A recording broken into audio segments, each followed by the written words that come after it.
Welcome back to TrippTalk Tech. Man, we got another super dope show for y'all today. We're going to be talking heat-related sports injury awareness, sports parenting, and giving back to the communities with our honored guest. Please help me welcome founder of the Jordan McNair Foundation, also author of the book Can I Play? Can My Child Play?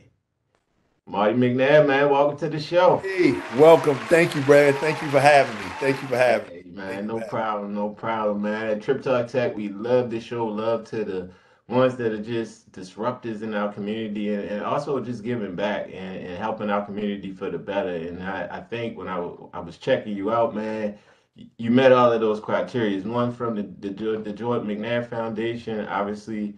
Um, I had the privilege to witness that camp you just did at Morgan State, man, just to see the kids, man, just look like they had a blast interacting with the older kids at Morgan State, kind of getting that interaction in Baltimore City kids, I'm sure. And it was a free camp, so they didn't have the burden of that. But also, I think more than just having fun with the football and learning skills, because I saw they did do that.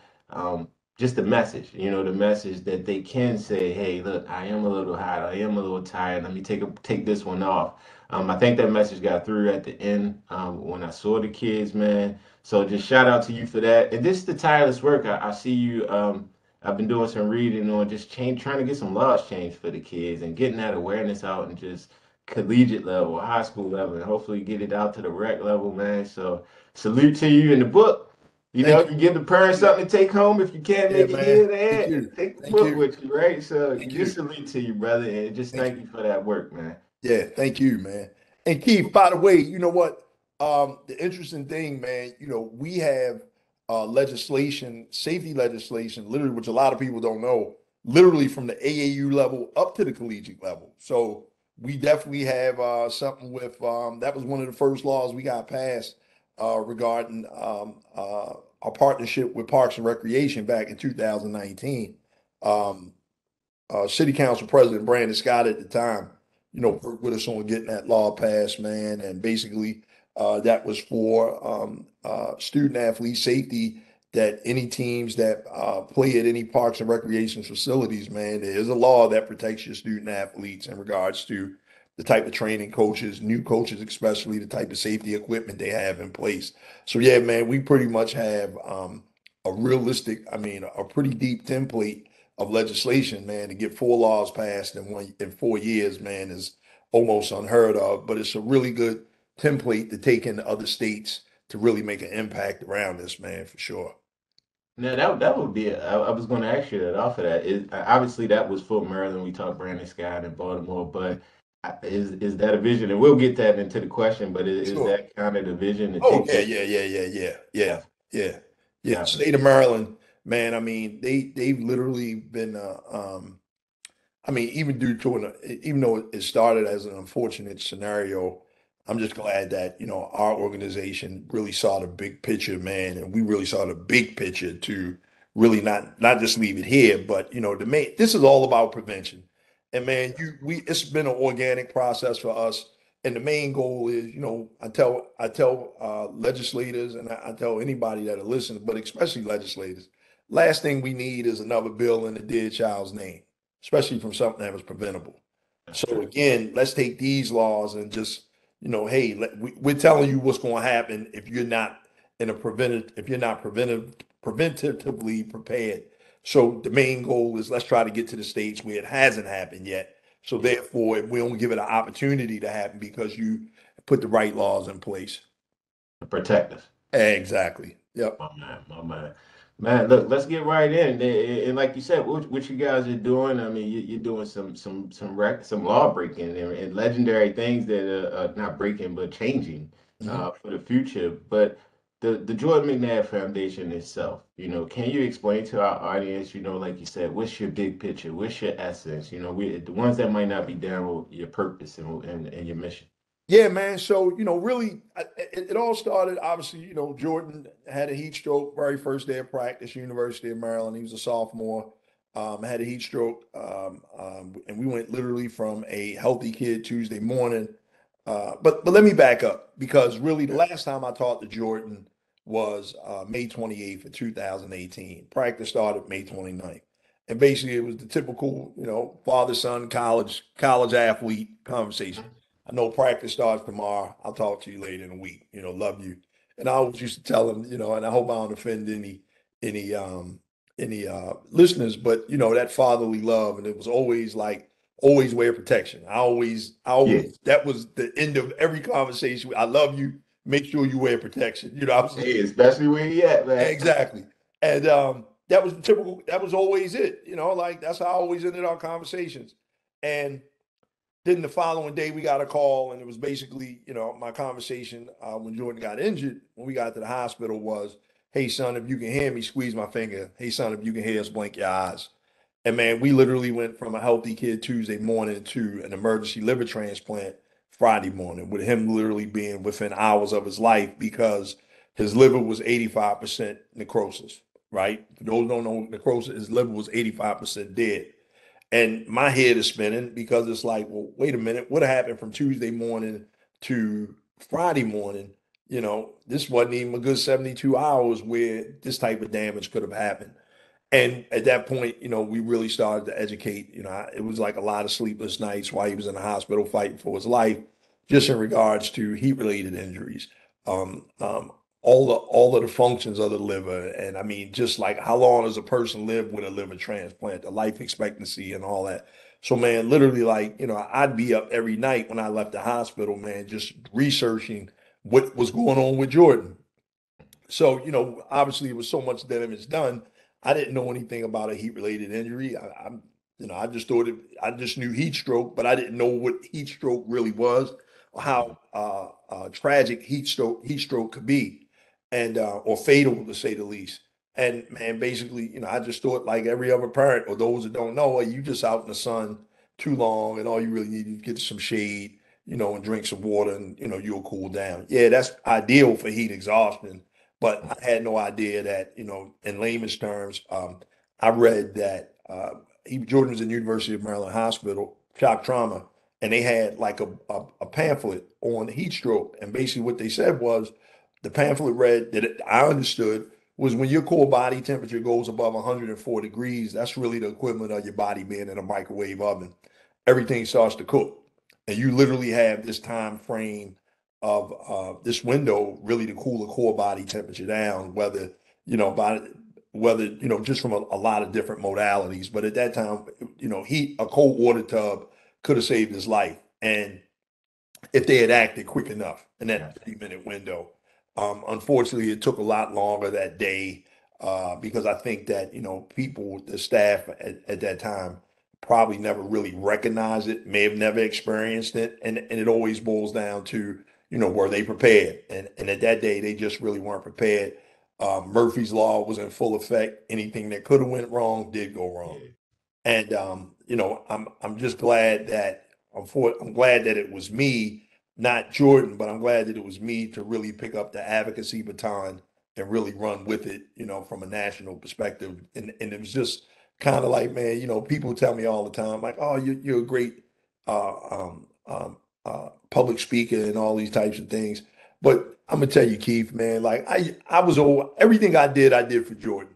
I never wanted Jordan to experience, not my experience, make any bad decision I made. So I was always an example for him. Like, son, you got to learn how to publicly speak. I was always in Toastmasters, and when he was small, I used to be dragging him along to competitions. And I would be like, because I was competitive, and I'd be like irate if somebody beat me in a speaking competition.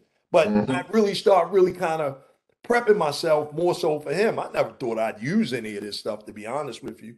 So, and I was already in the advocacy space. I was the reentry advocate. So again, like it just kind of like where I thought I was kind of being a good example for him, it seems like him and Allah may have been prepping me the whole time. About to say prepping you for The whole that. time, man. And I'm like, wow, like I used it for him, but at the end of the day, I just thought I was teaching him, from a father to son being a good example.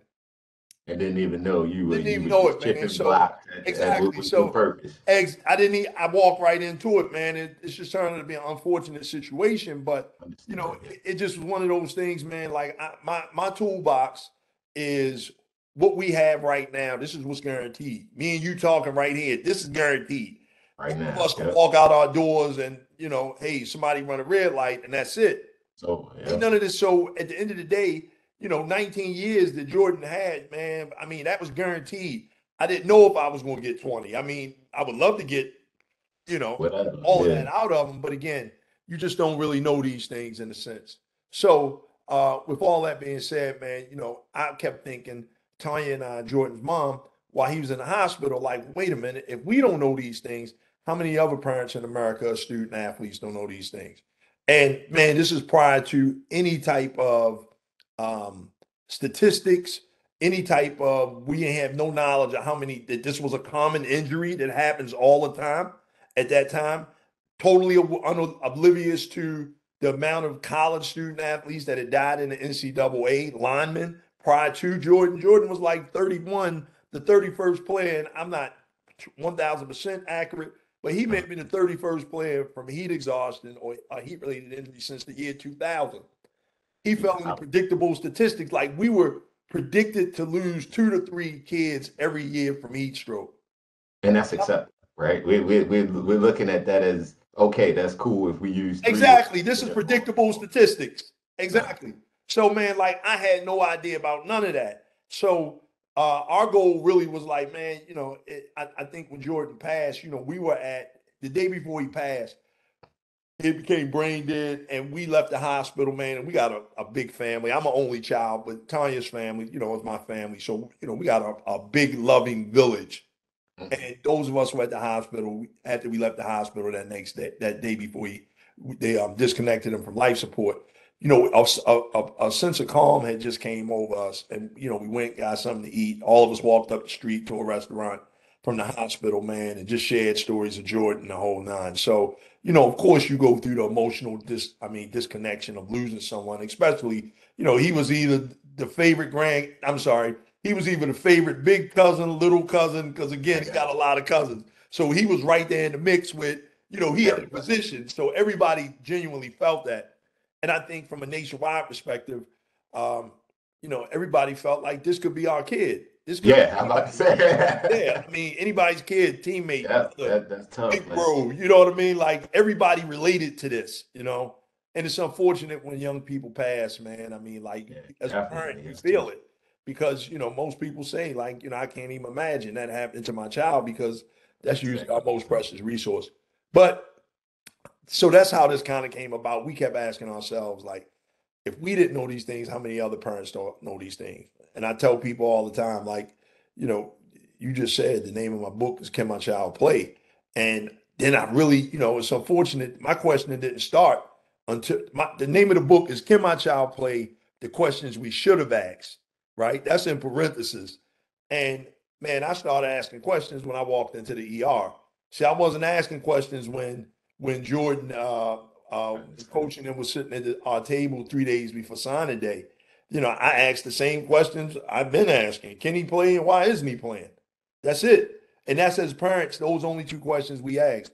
We don't really think to ask that long list of safety questions in the event of questions. You know, what type of certifications? What are you all going to do? What systems do you have in place when you and it's not a bad thing. A lot of parents just don't know.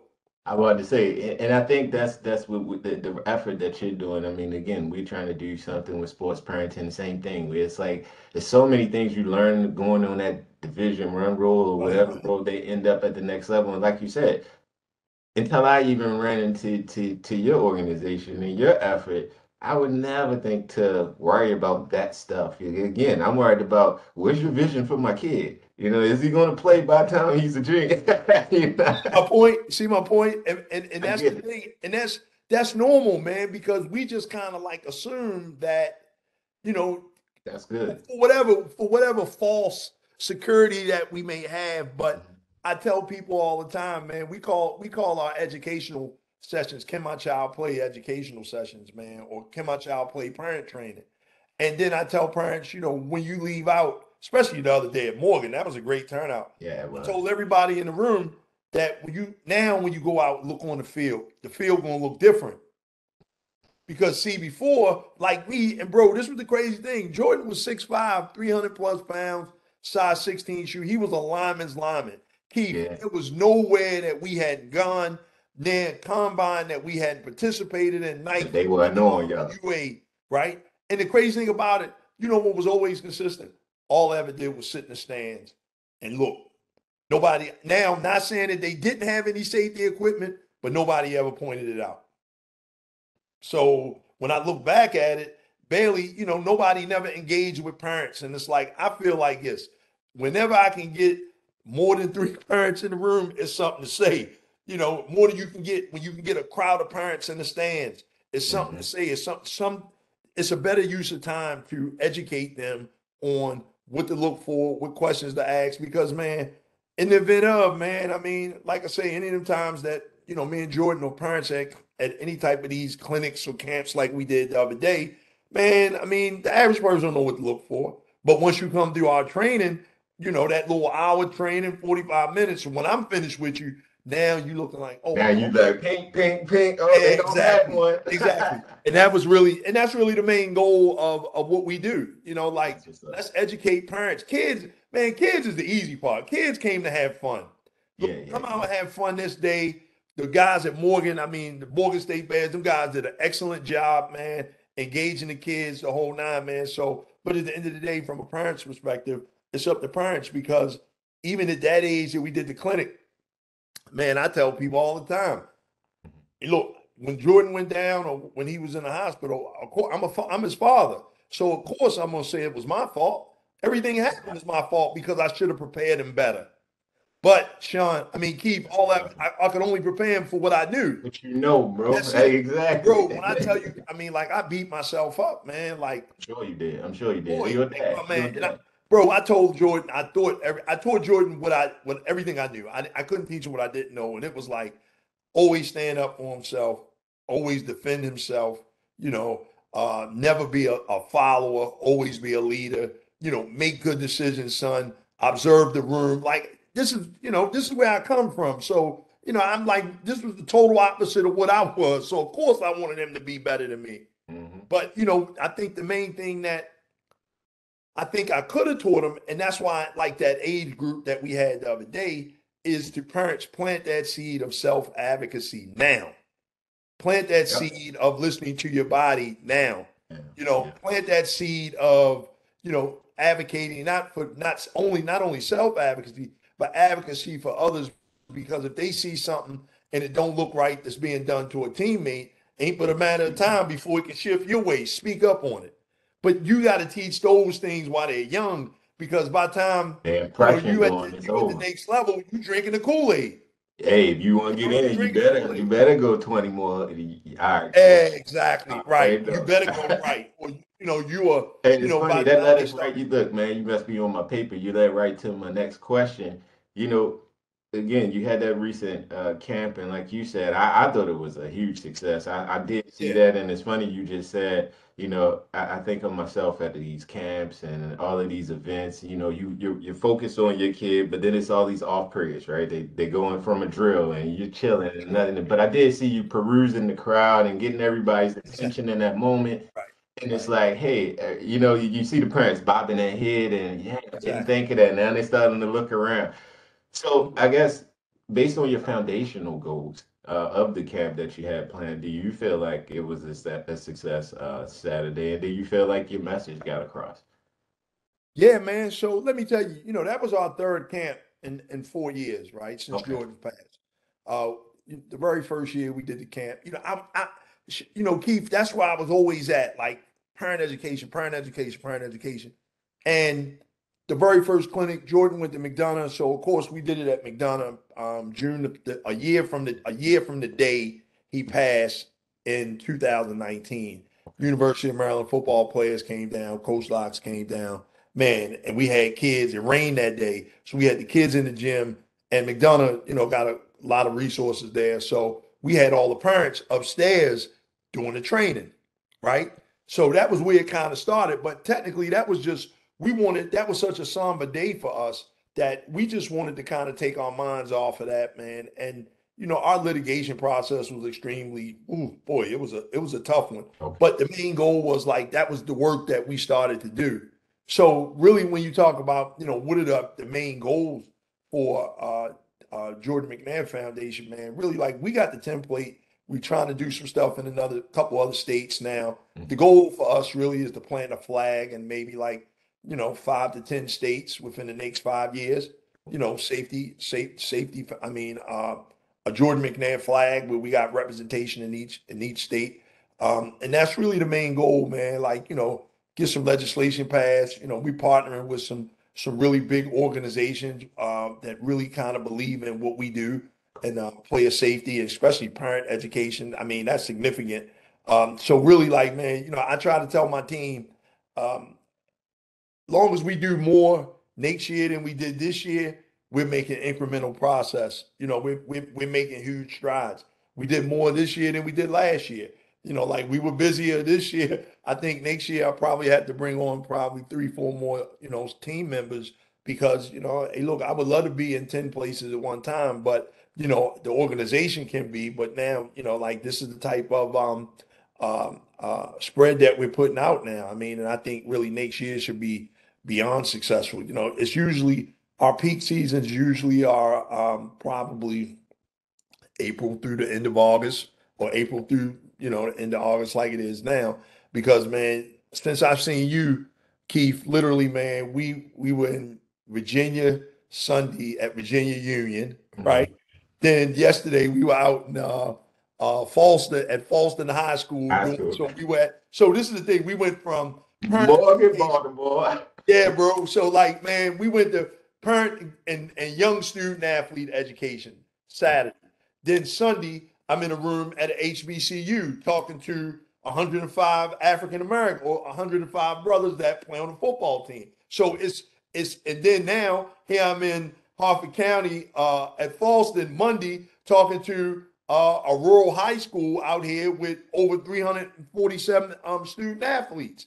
So again, like the message, the message is the same, but the I'm about to audience say is different and the that delivery can is go different. anywhere. Any kid that plays the Exactly. sport, it doesn't matter. It don't matter Exactly. where your genre, even basketball or whatever. Oh It's man. going to come to a point where you're tired, and again, till you either you drunk the Kool-Aid early on, and you're just Yep. gonna keep going until you black out, and or you're gonna, like you said, advocate it. And it's funny because again, we're heavily into kind of like the mental health part of the, side of the student athlete and the parent. And as a dad of a student athlete, my son, he played Division I basketball, my first Okay. son, and I know I pushed him kind of like you said to your point in that suck it up, tougher, you gotta be the toughest, you gotta be the tougher narrative. And to me that got him through. And I think you definitely need that at the next level. But after what happened to your son and now understanding kind of the things you understand, like you said, you've done the real research, you've gotten statistics about sports, heat related sports injury, and probably other things along the way. Uh-huh. What do you tell parents, especially dads out there, that might have shared the same mentality I had and bred that into the son? Because it's almost like we just talked about, like, was I, the Kool-Aid pour? Yeah. You know what I mean? You know what? Hey Keith, man, you know what? That's really I'm glad you said that, because I'm sure I was the same way, right? Man, Jordan playing flag flag football. You know Yeah, how I'm on flag it. playing. And man, one day, I got him on the side of the house and I'm like determined you're gonna catch this football, right? Mhm. It's raining and I'm steady now. He out there crying. I call it the Jake Shuttlesworth, right? Remember, Yeah, yeah. yeah, we all try and be Jake Shuttlesworth, right? But you see what happened with Jake. Yeah, Jake right. got him exactly. From he got game. So again, we all tried that whole Jesus Shuttlesworth, Jake Shuttlesworth thing. And man, I'm gonna tell you, this is the main thing. Man, Jordan was always the tallest guy, the biggest guy in the room, man. I mean, like, and I would always tell him, like, man, we used to play basketball every Sunday, man. And bro, he would, man, I used to punish him, trying to toughen him up physically. Mhm. But every time he got on the court, he's still the 12-year-old because now he's with his peers. Mhm. When Jordan got it, man, Jordan started playing football. I tricked him into playing football, right? Because we thought we was gonna play ride basketball all the way out. tricked them into playing football. Just tried. One coach just kept pressing us. Like, man, he's a lineman.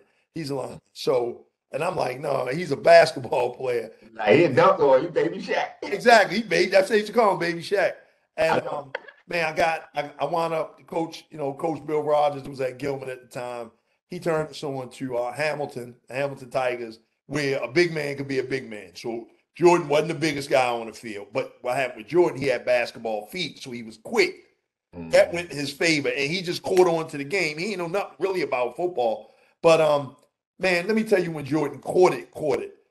We were playing. He always used to play AAU, so that joker wore size 16. So if somebody, I think we was playing with Mount Royal with Coach Cord. Coach Cole. Yeah, Coach Cord, right? And man, whenever hey, look, oh Jordan, we got some free sneakers for you. Because you got to, everybody don't wear a 16. So man, he'll play. So we went up to what's that, Snooky Nook up in Pennsylvania. I know you. And man, Jordan was playing. By this time, he playing football too.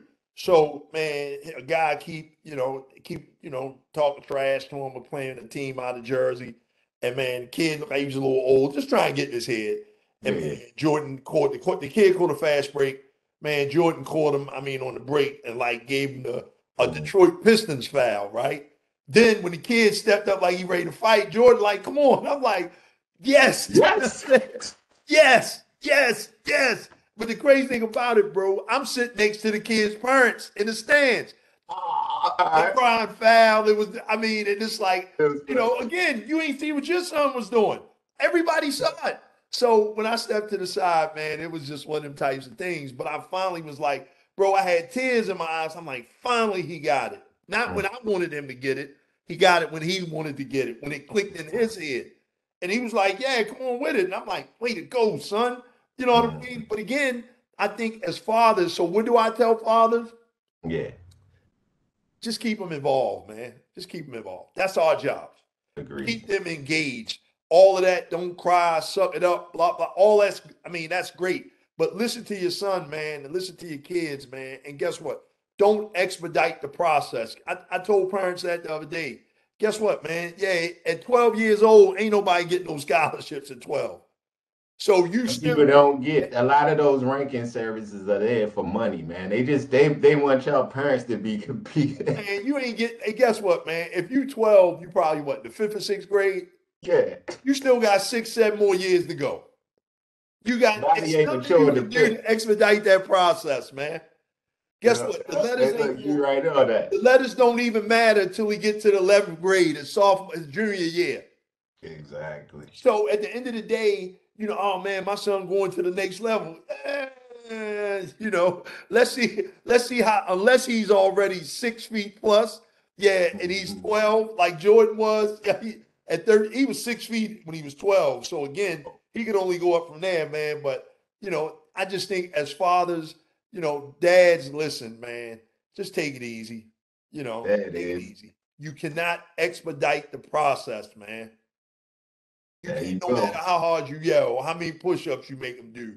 All you can do is prep them and keep them engaged to get to the next level. Because see, man, the biggest fear, as a father, when Jordan told me, as much as I love basketball, man, he saw and he told me in 11th grade, he played JV junior year, freshman year and sophomore year, because the coach, he was kind of locked in on his basketball players, and that whole weight shift, that weight adjustment of coming from football trying to jump right into basketball, that really wasn't flying, especially at the varsity level. But man, he told me, he said, Dad, I'm done with basketball.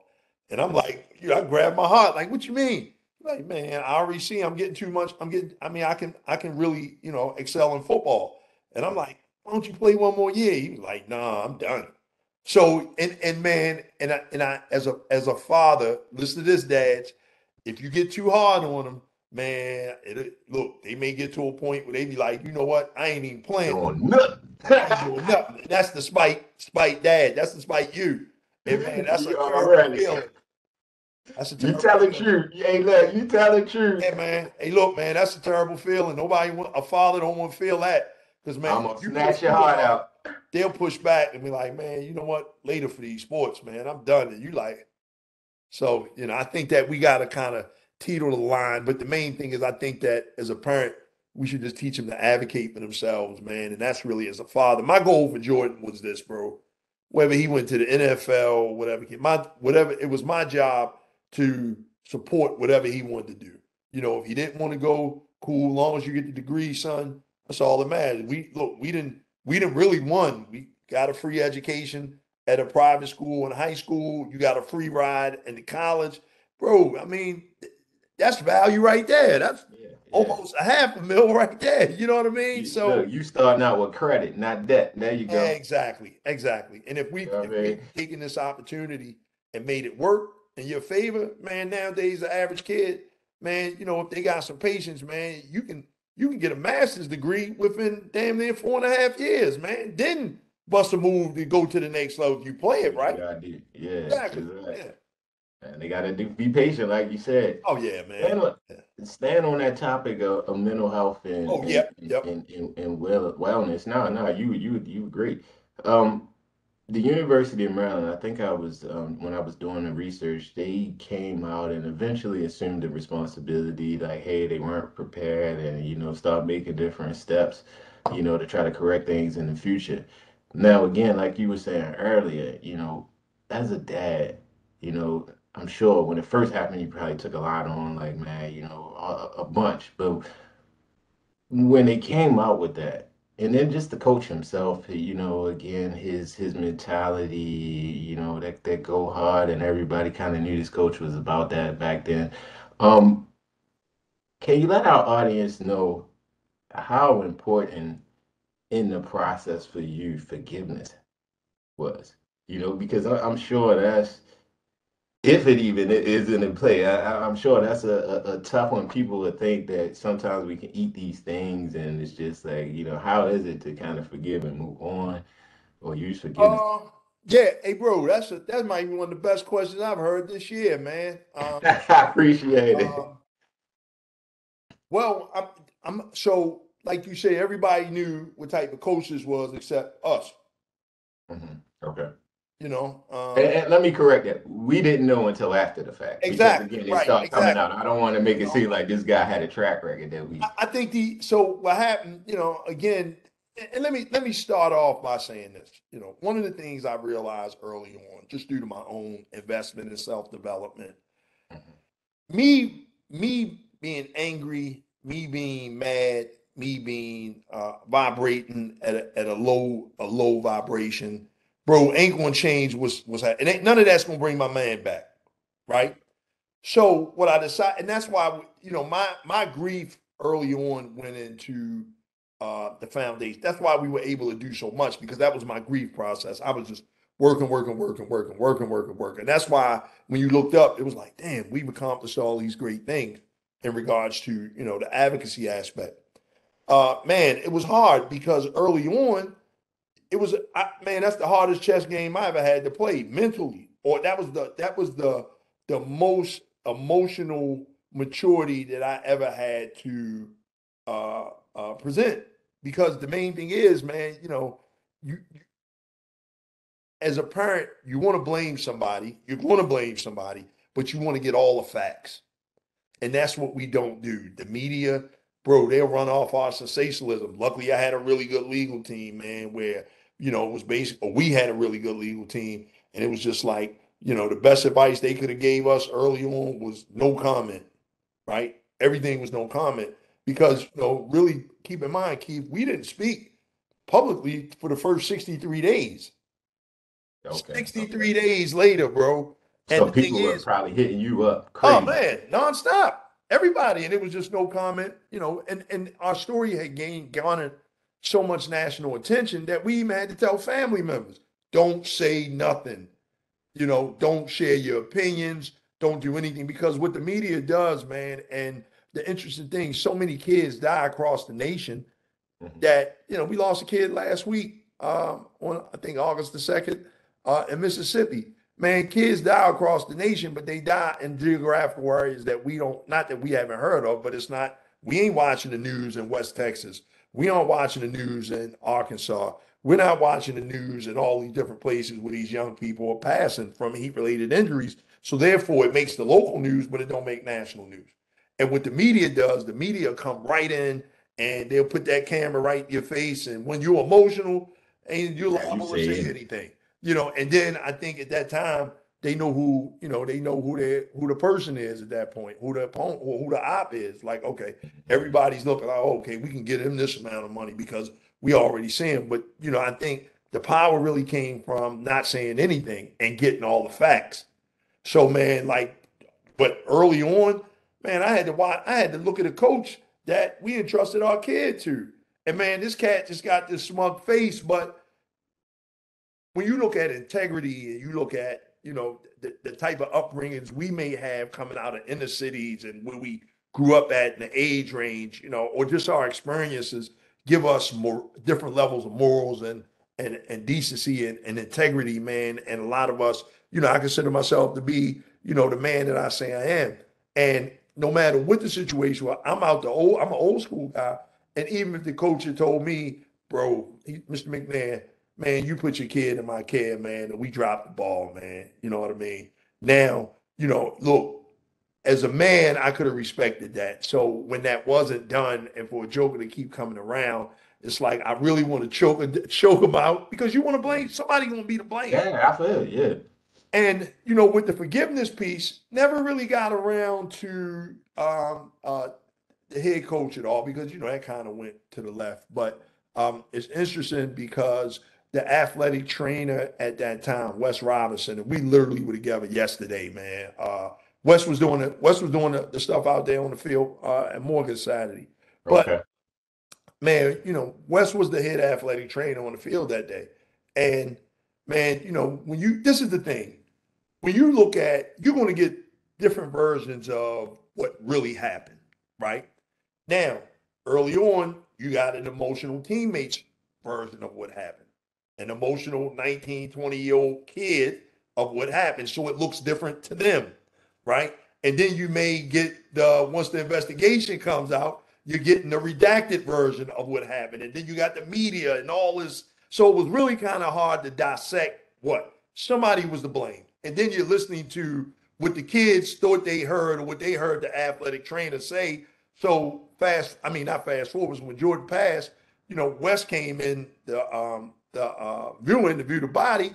And bro, I'm emotional. I grabbed him up and was like, whippity whippity wham. Like, in other Mhm. words, I'd be the last person you want to see ever in life. And bro, we from Baltimore, so we Yeah. still got everybody love Jordan, so we still got a lot of them just point them out, homeboys. Yeah, yeah, all right. Whoever had something to do with it out, you know what I mean? So I had Don't worry about they it. was there exactly. Don't worry about it. But we can't go that low road to make a bigger impact.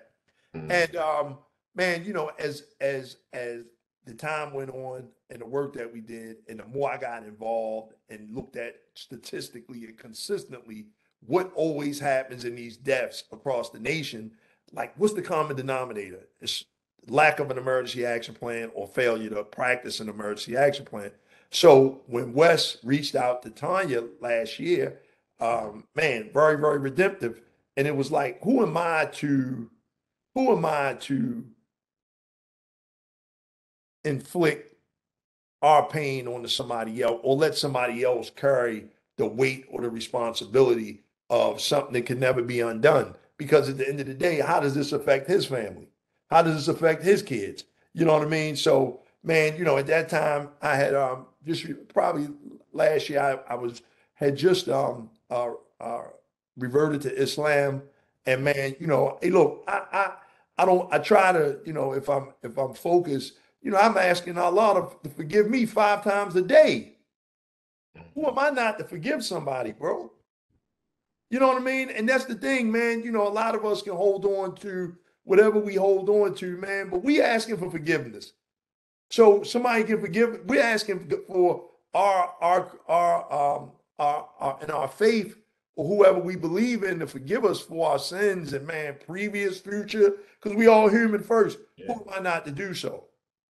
So man, we met with this guy, and man, then I got a different version of what happened, minus the emotions and all these different things, and it's like, ah, it was a bunch of stuff that wasn't done, but like I said, it boiled down to, the emergency action plan wasn't practiced. Did my man say he said, did he say what I heard that he said? Yeah, but at the end of the day, it wasn't, he like, man, I never meant no malicious intent. I had interns out there, so I had to be aggressive with them so they could see the seriousness of the scenario. So it looked totally different. And man, this was nobody would be a willing participant in the creator's plan. None of us.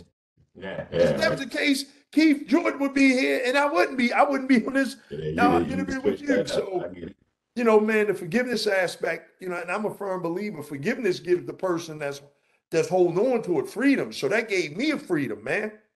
And after the tears and everything kind of went around, like, bro, it was like, man, I kind of forgave a guy. I didn't hold him responsible, but then when we walked away from the meeting, it was just like, damn, man, like I really felt Light. enlightened. Well, I felt like a weight was off of me because I don't have to think about this person from this type of perspective any longer. But That's a again, great point, man. Right there, man. It keeps you because you don't have to focus your energy on exactly, whatever negative there. exactly. Because like you said, you've been able to release it. Yeah, Yeah, man, for sure, man. And that's I good, don't. man. Who am I to? Who are we to let somebody else carry that around? And especially when they got a family, they got kids, and man, that's affecting their family, man. Because it affects you, it affects your family. And the interesting thing, how you can uh, you can have those types of friends or those interactions with people, and they can tell you everything you want to hear, Yeah, whether it's positive or negative. Most of the man. time it's negative, but I'm gonna tell you, man, everybody I ran into from the time that this guy had sent this message to the time that we were meeting literally was like forward thinking people. Good friend, childhood buddy of mine. I was flying up from Atlanta. I'm walking towards a gate. Who do I see walking towards me? My childhood buddy from second grade. So of course, I showed him the text message and I'm like, what you think? And he was like, man, like everybody that I had met or everybody that I had shared this with, what should I do? Basically had solid information in regards to forgiveness because we were all somewhat spiritually grounded somewhere along the way. Yeah. That's important, man. Like you said, and we all change, right? Oh man, we all change. It's all about, Catch you 25 years ago, oh like man, you said. exactly. I've been totally different. Right. Exactly. Right now, and that's just a good point because again, um, I think that hits like you said a lot of us. It's untimely, and nobody's ever going to expect that. So that's yeah. That's Exactly. so Jordan, man, he was definitely on his way. Like you said, I remember back then he was dominant at McDonough. And, everybody was excited to see how this thing was going to turn out, and I'm sure he put a heck of a lot of work in, to get to that point. For the parents though that might be in these hotter climates, like you said, actually my grandson is in West Texas, right? Wow. And again, in a lot of these small areas, like you said, in these deaths where these deaths are probably occurring, it's not many resources, right? So, he's in a youth league that I know, a lot of people in the local community are volunteering to sign up and just be coaches and make sure the kids have something to do. But to your point, I go to those fields and it's like grass and goalposts. Is it any tips or any things we as parents can watch out for or bring to those type of environments that might help us out with the heat sports related injuries? Yeah, man. Of course. One of the main things that you just said, Keith, always remember urban areas and rural areas. Folks are just somewhat, and not as a negative, but just simple people. Mhm. Simple people. Like, we don't have, and when I say simple, due to resources, maybe information and finances. You know Yep. what I mean? So, urban and rural, this is where these things happen all the time. Yeah. So, what I tell everybody as a parent to play the safe game, look, always bring ice, coolers, and towels. Ice coolers and towel. Look, all of us got some type of tent that we have. Whether we going to the cookout or we at the local music festival, we got our tents. Guess what? Invest in the tent. Bring a tent to every game. Make sure you got a first aid tent. So, like you say, bring your own first aid tent. And, guess what? I mean, really go to, our foundation and see the different modalities. If, I tell a lot of people cold water tubs are like the best standard to cool a person down. But what if you don't have no water next to you or you're not near any water? So therefore, you're going to have to rely on ice, towels, bring towels, make sure they're nice, bags of ice, like bags of ice in regards to, I tell moms all the time, just take a whole bunch of Ziploc bags the night before, fill them all with ice, you know what I mean? And just make like some ice packs. Get some spray bottles, spray bottles and put ice water in them the night before and, start misting because a lot of times when it comes to heat-related injuries, Mhm. heat-related injuries aren't bad things. They're very realistic. Mhm. That's a common occurrence. However, when they're mismanaged, that's when they become tragic. Heat exhaustion, look for the signs. I mean, look at the signs and symptoms. Heat exhaustion usually starts with heat cramps, muscle cramps, nausea, some type of vomiting and things like that. And then as it escalates, like you got to look at excessive sweating. Some folks, when they get hot, I mean, the body's not regulating anymore. So they're not sweating at all. And Mhm. every kid that's having a heat stroke may not fall out, but look at the signs. And the signs basically could be mental disorientation. If they just saying some things that ain't normal, and these are things that you got to look for. They may have stopped sweating. I mean, they're just not acting their normal selves in a sense. Then that's when you're in the danger zone, and it's really a matter of calling 911, getting that body cooled down. But the main thing is we want to catch it before it even gets to heat Absolutely. stroke. We want to get those, like I say, ice water, towels, bags of ice. Man, look, I do so many videos, man. I was on this ice thing at the beginning of the summer, man, where, look, man, I bought a 16-pound bag of ice from the local Quick Mart. I mean, literally for like $6 or $7.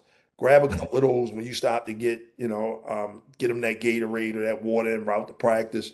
Man, grab that ice and everybody keep a cooler with them and keep them towels with them, man, and them spray bottles with that cold water because the main thing is we want to catch heat exhaustion before it even gets to heat stroke. And then, And you said 104 is that magic temperature, right? magic We four, want, man, 104 is when you're in the danger zone. But like I gotcha. We said, want to you keep got them under 30 that. minutes to cool a person down. But the main goal is you want to catch it. And man, really like, even in regards to equipment, we came up with our own inflatable cold water tub that you can take with you. But the main thing is, what if you are on the field and you ain't got no access to water? You want to bring all of the next best things, and really like you want to take them towels and you want to cover that body from head to toe, and just keep wringing them, keep dipping them, wringing them, keep dipping them. And that'll start the cool down process. And man, make sure, it's always about water, ice, and towels, and that'll be not, it should save a life, And, I'm and telling and to your point, maybe some of the coaches listening or the parents, you know how everybody does the team mom, and you, then sure. you Yep. bring in oranges, you bring Yep. in some juices. Somebody planning to bring some ice in the cooler. Man, bring that Man, ice that, and that might coolers and the save a towel. life. And the towels, like I mean, add that to your parent list. That might save a kid life or somebody else team. So yeah, that's definitely great suggestions, man. That's cool. Hey, look, we're gonna put that on the list down in Texas. Yeah, man, please, please, please. And Keith, the Definitely worst will. thing that can happen with ice, worst thing, ice will melt. Best thing to do is save a life. There you go, man. Y'all heard it first. And Mr. Marty, look, for the parents out there that might be dealing with child loss or might recently or even in the past, we from Sure. Baltimore, that happens. That's probably too many parents' reality where we from. What advice would you give parents to help them navigate their healing along this journey? Because I know this is a journey. I don't think it's one day you wake up and it's over, but what can you offer? What kind of advice can you offer those parents? Oh man, another great question. I think Thanks. that there's no process to grief. I know what helped me was, I made an attempt to invest in grief therapy or grief counseling. That's just we can't work it out by ourselves. Bottom line. Thank you. And in our communities, we think women a little bit more than men. Women will get help, but especially in You know, because Amen, man. our urban communities, we just think that, we can figure it out on our own. And I think for me, really what gave me closure is when I wrote the book. So I would suggest, journal, journal and just write. Because even though it's a tragic situation and that's a piece of your heart, I think that, really like when it hit me up when I was writing Can My Child Play, it just kind of like the closure came. I used to do a warm up right in the morning while I was writing, and I would just be scribbling about any old thing, and then it just something clicked, and it was like, wait a minute, you know what? Let me look at from the time Jordan was born in the 19 years, man, and it was like, man, I just was so grateful for what I had as opposed to what I didn't have, and I was grateful that they say kids are gifts, and man, sometimes Allah wants his gifts back before we ready to give them back. Just make sure you did the right thing with your gift, where you don't have any regrets if it is ever that time. And I think, man, those are things that I think will help therapy. And man, write it down. I mean, it's no process that you should get through, but I think the journaling is significant. And that way, because again, what that does, that just plays everything through your mind in regards to your interactions with your child and their experience and how you felt and all these different things. And that's just what really worked for me. And man, let me tell you, it's a challenging situation to see. I know a family, or I know a father I've been trying to reach out to. His son died 6 years ago from a heat stroke, and man, this cat don't answer the phone. He's still blaming himself, So those are really the things that that's where you don't want it to take you. But I think that, like I said, I'm a firm advocate for taking care of your mental health. Wow, man, we appreciate the gems, man. What's next for the Jordan McNair Foundation? I know Oh you said you man, got some law changing going on. What's up? yeah, in Maryland, man. I mean, we've done everything. I mean, not everything, but the main thing is really just trying to work in a couple other states, man, and expand the reach next year. That's really our main objective, man. To really just try to hey, man, see where we're needed at, see where we can make an impact at, and obviously that Baltimore City thing, man. Really, I was excited. I was super excited about that, especially when I initially met Coach Wilson, because now here's an opportunity to show Baltimore City kids literally what's in your city, what's in your community. Everybody ain't gonna go D1, but a lot of we HBCUs, we can go to HBCUs. So, our goal is really to increase our impact in the HBCUs as well, across the nation as well, man, and do more clinics and more education, man, and really, that's really what this train is all about, keeping kids safe. Oh man, and our most important question of all this whole interview, we asked all our guests this: favorite pair of tennis shoes of all time. Yeah, I see you. I Oh, you see you with got some me. fire. Yeah. Oh man. Oh boy, I got a big closet, man. I got a I big know you closet. do. You from BMO, so that's Yeah, a I got fitting a question. big closet, man. Jordan threes, black Well, cements, three, black definitely cements. classic. What's your Yeah, favorite colorway out the threes? black. I got probably about three, four You colors, got but I like the I cement like the ones. classics, the All right, the blacks. cement blacks. All right, Yeah, I'm the with you cement on that. blacks. All right, my God, man. Hey, man, shout yourself out, man. Tell the Yeah, people how they can get in contact with you. yeah, please, man, follow us on the Jordan McNair Foundation on IG. Man, that's where you can catch me at most days.